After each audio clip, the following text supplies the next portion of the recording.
Не все бывают всегда согласны с президентом. Президент тоже человек. Данный ВКОС это подзаконный акт. Но есть федеральный закон, который стоит выше, согласно которому республики имеют право.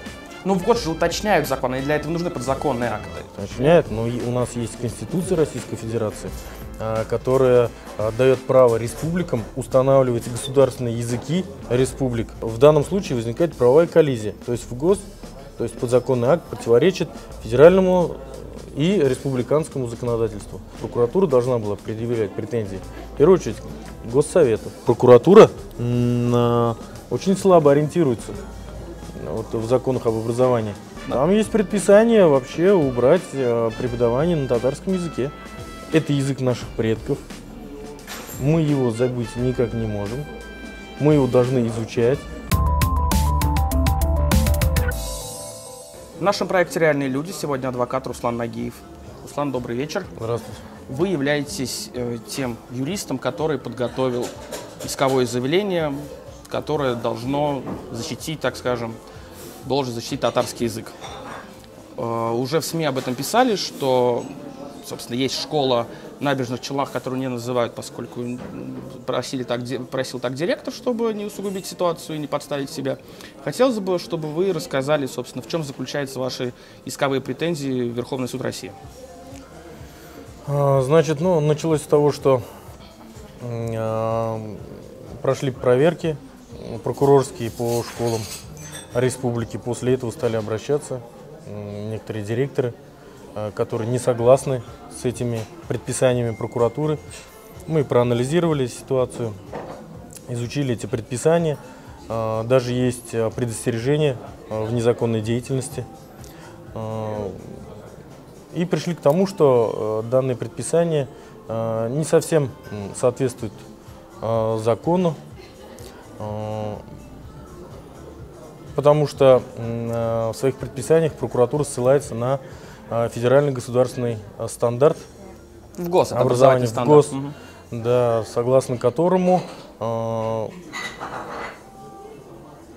обязательное преподавание государственных языков республик не предусмотрено. А там указан только русский язык и родной язык. Ну и вот на это ссылается прокуратура. Однако данный ВКОС это подзаконный акт. Но есть федеральный закон, который стоит выше, согласно которому республики имеют право. Ну, в год же уточняют законы, и для этого нужны подзаконные акты. Уточняют, но у нас есть Конституция Российской Федерации, которая дает право республикам устанавливать государственные языки республик. Есть федеральный закон, который также дает право республикам устанавливать государственные языки, который дает право республикам обучать детей в школах в обязательном порядке государственным языкам республик. Вот в связи с этим в данном случае возникает правовая коллизия. То есть ВГОС, то есть подзаконный акт, противоречит федеральному и республиканскому законодательству. Вот, в связи с этим мы обращаемся в Верховный суд России с иском, с административным иском об изменении данного ВГОС. Их 3. Кроме того, еще одна очень важная деталь. В 2004 году состоялось заседание в Конституционном суде. Конституционный суд Российской Федерации вынес постановление, согласно которому преподавание на одном из государственных языков Республики Татарстан, на татарском, не противоречит Конституции России. Если я не Да, 2004 год. Совершенно верно. А мне уточняющий вопрос. Вот вы обжалуете этот ВГОС. Ну, я же правильно понимаю, что этот ВГОС действовал и до заявления Владимира Путина в Йошкар-Оле, И никаких вопросов у надзорного органа, надзорного ведомства прокуратуры не возникало. То есть Татарстан в данном случае работал, жил, в смысле в том плане, как учебные планы, татарский преподавался, но тогда ведь в ГОС был тот же самый, что сейчас, или я что-то путаю? Да, этот в ГОС, он действует с 2009 года. Ну, то есть, по сути говоря, 8 лет у прокуратуры не было претензий. Не было. А сейчас появились, повод, сейчас поскольку появились. Заявление, собственно, И причем президента. претензии должны были быть не к директорам школ. Если мы юристы, да, если значит, обращаться к закону, то наши школы работают согласно закону об образовании Республики Татарстан. Они не нарушают этот закон. А у прокуратуры претензии к директору школы. Однако этот закон принимал Госсовет Республики Татарстан. Соответственно, прокуратура должна была предъявлять претензии, в первую очередь, Госсовету. Но почему они это не сделали? Но это уже надо спрашивать у прокуратуры. Вот в связи с этим мы и обращаемся в суд, в Верховный суд России, и в качестве третьих лиц привлекаем Генеральную прокуратуру Российской Федерации. А вы не пытались обжаловать изначально эти постановления прокуратуры, получается, в вышестоящую прокуратуру? Все понятно. У нас нет оснований для этого. Мы проанализировали эту ситуацию. Оснований нет. У нас просто не примут заявление. Не примут жалобу, так скажем, да, в суде. Потому что нет правовых оснований. Нет, не в суде. Саму Генпрокуратуру, я имею в виду. На действия нижестоящие. Есть поручение президента России генеральному прокурору. И генеральный прокурор сделал соответствующее поручение региональным прокуратурам. А напомните, пожалуйста, если я ничего не путаю, вот Владимир Путин сделал это заявление, да, в Йошкар-Оле, оно же потом превратилось не в указ, а как-то на бумаге это было оформлено. Не помните? Да, предписание генеральному прокурору. То есть предписание, по-моему, нет у Путина предписаний президента. То есть там указ, приказ. То есть я к тому, что нельзя обжаловать именно вот этот документ, который превратился из заявления. В данном случае прокуратура ссылается только на ВГОС. ВГОС это действует, и поэтому здесь обойти его тоже нельзя. И только один выход – это обратиться в суд, чтобы суд устранил противоречия между законом и между ВГОСом. Вот этим ВГОС, подзаконным актом, и федеральным законом. Федеральным, не республиканским. Нет, а республиканский закон полностью соответствует федеральному закону. Противоречий нет. Федеральным законом предусмотрено обязательное преподавание на государственного языка республики. И республиканским законом образования также предусмотрено обязательное преподавание государственного языка. У нас в республике 2 государственных языка, они преподаются в равных, да, уровнях. А у меня все-таки такой вопрос. То есть понятно, что есть ваше исковое заявление в Верховный суд России, но мы понимаем, мало того, что как суды работают, с другой стороны, я вот до сих пор не укладывается в голове. Вы как-то, простите за такую фразу, не пытались ли троллить прокуратуру тем, что вы просите, а где были вы 8 лет? Если в ГОС, как вы говорите, я не проверял, действует с 2009 года. Ну, то есть это же можно, то есть вы, ребята, 8 лет не работали, пропустили такое злостное нарушение, как выяснилось 20 какого-то июля после заявления Путина. Кнайфку, мне кажется, бюджетная организация. Ну, естественно. За счет налогоплательщиков. С другой стороны, он скажет, ах, вы что, 9 лет спокойно преподавали татарский, а тут еще. Ну, то есть я к тому, что понятно, что как у нас работает система. То есть было изречение, оно превратилось в то, что неужели вдруг все резко вспомнили законодательство. И в ГОС этот так. Вспомнили законодательство, но неверно его трактуют. Я вообще считаю, что в данном случае вот эти предписания, которые прокуратура, это личное мое мнение, конечно же, суд потом поставит эту точку, да, разберется в этом, но прокуратура очень слабо ориентируется вот, в законах об образовании. Обе? И генеральная, и республиканская? Нет, предписания выносят вот наши, значит, республиканские, да, районные прокуроры. И я вижу, что там очень они слабо ориентируются в законах об образовании. Потому что они ссылаются только лишь на подзаконный акт, когда существует, еще раз повторюсь, федеральный закон, существует Конституция, Существует существует республиканское законодательство. Я не хочу политизировать вопрос с точки зрения, какой я сейчас приведу пример. Ну вот, пример с Алексеем Навальным. Конституция ему говорит, что он имеет право избираться, а федеральный закон о выборах говорит, что он не имеет права избираться. То есть в данном случае федеральный закон о выборах уточняет Конституцию. Также могут сказать, собственно, и вам, что в ГОС уточняет федеральный закон. Потому что в федеральном законе невозможно прописать все планы учебные и так далее. А куда деть постановление Конституционного суда, которое обжалованию не подлежит и отмене не подлежит? Конституционное решение Конституционного суда является прецедентом? Вот когда принимался вот этот в ГОС в 2009 году, на тот момент уже было состоявшееся постановление Конституционного суда в 2004 году. Угу. Нет, я уже помню. 5 лет оно существовало, согласно которому Татарстан имеет право в обязательном порядке преподавать татарский государственный. Я правильно понимаю, что в 2009 году, когда был принят в ГОС, они, по сути, уже, ну, так скажем, нарушали решение Конституционного суда? Да. И никто тогда на это внимание не обратил? И до сих пор никто это внимание не обратил, никто это не обжаловал, не обратился с иском о внесении изменений в этот ГОС. Пока петух не клюнул. Ну, пока мы первые, да. Хотелось бы понять, вот вы в комментариях СМИ сообщали, что не хотите, ну, директора школ не хотят раскрывать даже номера школ, потому что опасаются давления. Хотелось бы хотя бы понять, сколько сейчас этих директоров, которые готовы быть, ну, которые готовы подать иск, и в дальнейшем эти исковые заявления могут быть объединены в одно производство, и из каких они городов? Ну, это Казань и Челны, несколько школ. Всего сколько? Ну, так скажем, 4. 4 школы. Некоторые уже решились, с некоторыми ведутся переговоры. И как бы предписания тоже чуть-чуть немного различные, там обстоятельства чуть-чуть разные. Вот, есть татарские гимназии, да. есть русские. Вот с татарскими гимназиями нам побольше конкретно. Там есть предписание вообще убрать преподавание на татарском языке. И, собственно, по сути, школа-то будет уже не татарская. Не то, что она вообще, ее существование, может быть, не нужно, получается. Да, совершенно верно.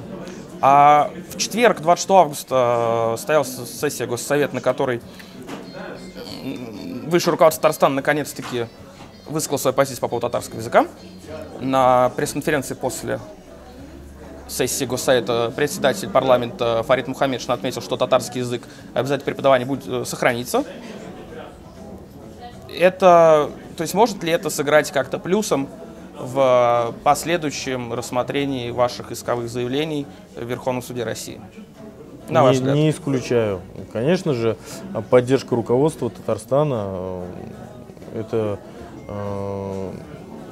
положительно скажется. Но это все-таки не Верховный суд Татарстана, с другой стороны. Понятно, не Верховный суд Татарстана, но тем не менее я считаю, что мнение руководства республики будет учитываться. Мне интересно, изначально как ситуация развивалась, то есть вы сами как-то искали этих директоров школ, которые готовы обратиться в Верховный суд, либо они вас сами нашли? Ну, это как-то произошло параллельно. Во-первых, у меня у самого 4 детей, 2 из них школьники, и, конечно же, это меня тема тоже затронула. Вот, я стал, как правозащитник, я стал изучать все вот эти предписания прокуратуры. Ну и параллельно, да, на меня вышли также директора, потому что я достаточно давно занимаюсь правозащитной деятельностью. И это, так скажем, параллельно произошло и с моей стороны, и со стороны директоров школ. А ваши дети, которые школьного возраста, они в Казани учатся? Да, в Казани. И у них в школе уже были прокурорские проверки, были какие-то изменения учебных планов?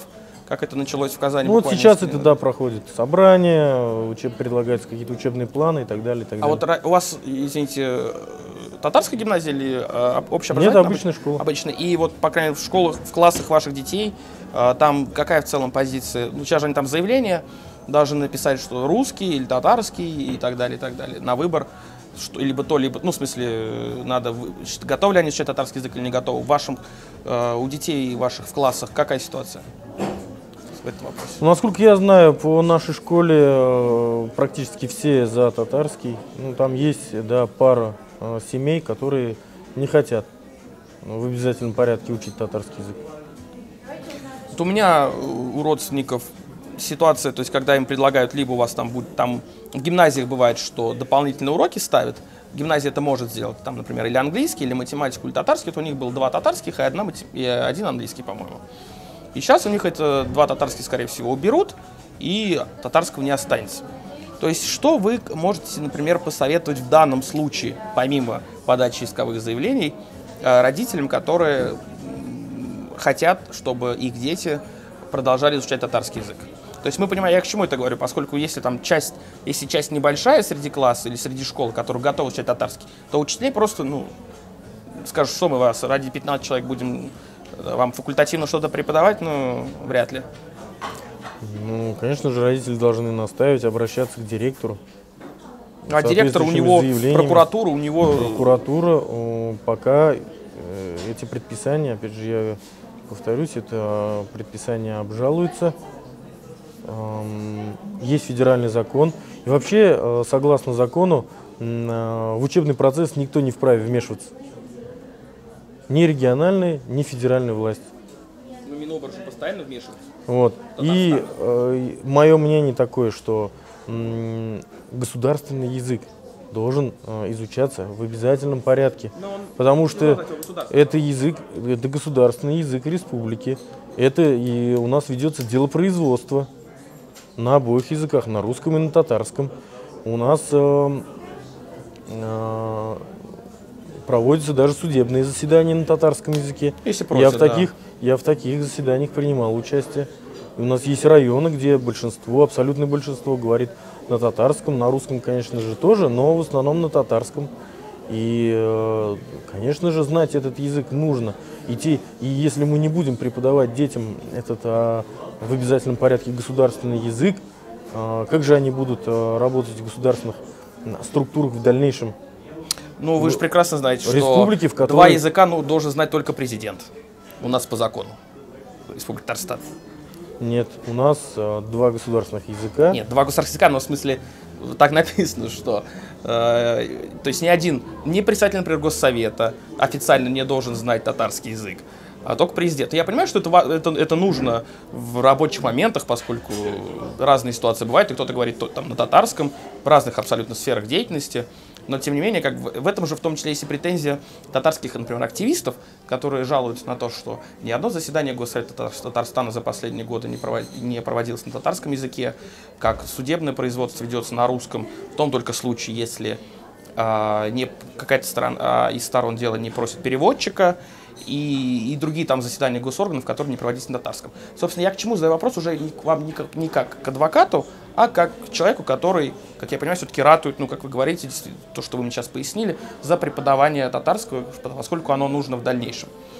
Вот вся эта мишура, которая была о том, что татарский, я в смысле говорю о властях, которые говорили и сейчас говорят, что он нужен, мы будем за него бороться, вот наконец-то впервые это сказали.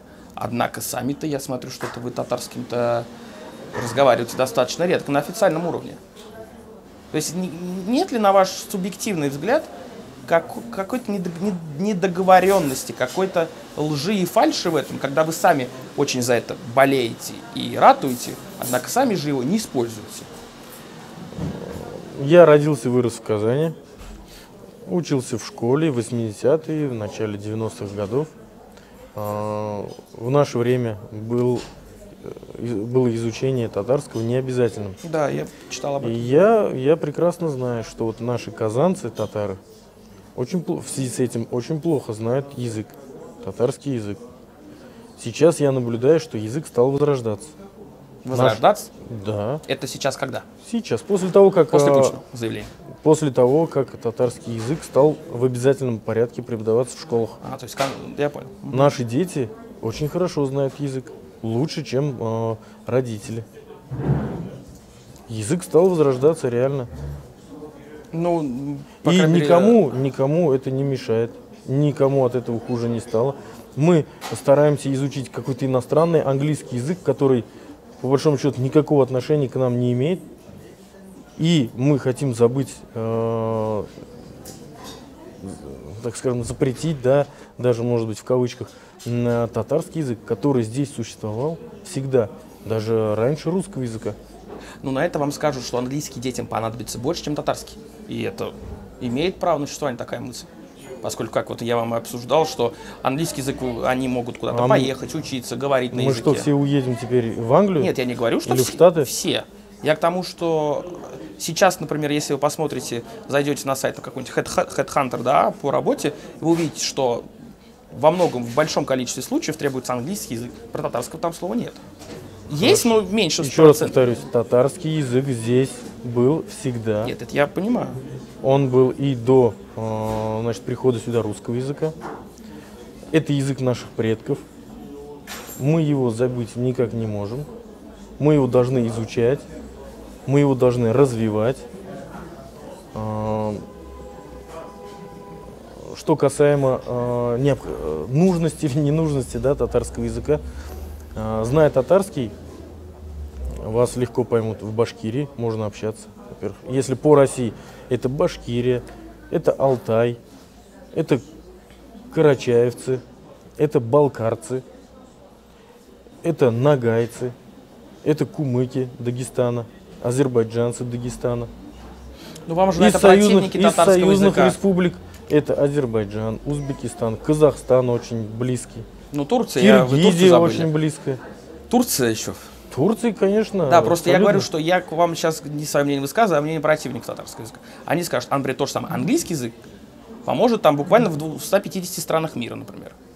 Или в 100. А где гарантия, что они туда поедут, в эти в 150? А где гарантия, что татары поедут в Дагестан? Тут татароязычные. Поэтому есть закон, есть государственные языки, которые изучать обязательно. А остальные, пожалуйста, на выбор. А вообще, почему, на ваш взгляд, вот, опять-таки, не как уже к адвокату, да, обращаюсь, то есть вот эта вся неожиданная ситуация, то есть никто, наверное, не думал, что в июле в Йошкар-Оле прозвучит эта фраза, которая поставит под сомнение существование ни одного национального языка, то есть мы же говорим только о татарском, башкирский, чувашский, марийский и так далее, и так далее. То есть у вас, как у человека, который понимает, наверное, что происходит, вы смогли себе ответить на вопрос, почему это произошло, почему именно сейчас и для чего это нужно президенту? Ну, так скажем, не все бывают всегда согласны с президентом. Президент тоже человек, и у него есть советники. И советники эти тоже и могут и ошибиться, но, значит, многие могут быть с ними не согласны. Очень много вариантов здесь, определенно ответить никто не сможет, кроме самого президента. А в четверг, чем он руководствовался. А как раз в четверг на заседании Госсовета президент Татарстана Рустам Минниханов, собственно, сказал, что... Сейчас я найду. Он сказал о том, что... Секунду. Что, дескать, учителя ни в чем не виноваты и директоры школы вот в этой ситуации. И напомнил, что школы, собственно, и проводят все выборные процессы. Ну, то есть, действительно, избирательные участки находятся в школах, члены комиссии во многом это учителя и так далее. И, наверное, можно подумать, понять, что президент, так скажем, Татарстана намекал президенту России, что если такая ситуация будет продолжена, то выборы президентские проценты-то будут немножко другие. Вот как вы относитесь к такому политическому ходу президента Татарстана Рустама Минниханова? Ну, я тут согласен с президентом, конечно, это имеет место, да, действительно. Выборы у нас проходят в школах, вот, но взаимоотношения директоров и власти, конечно, я в это никогда не вмешивался, и мне тяжело судить, конечно, да, насколько они политизированы.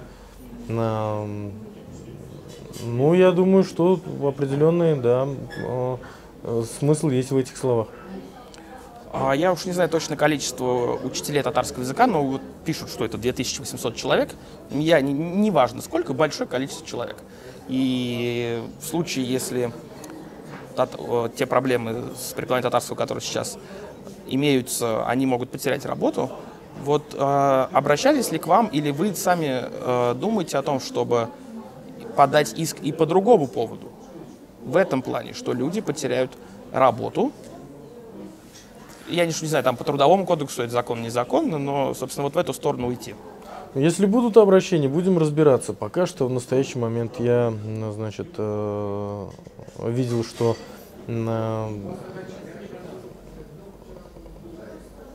одни граждане обратились в Ахитский районный суд с иском о возмещении морального вреда за то, что их якобы насильно, их ребенка обучали 8 лет татарскому языку. Я что-то такое слышал, в прессе там было. Пресса немножко не так написала, ну ладно, да. Да, Примерно. но хочу сказать, что буквально через день после этого ко мне обратился один гражданин, который просит помочь ему обратиться в суд с требованием, чтобы его ребенок сдавал ЕГЭ, единый госэкзамен, на своем, на татарском языке. Да, большие уже ходят об этом. Активисты татарские уже давно очень просят это, чтобы преподавался, чтобы сдавать ЕГЭ на родном языке.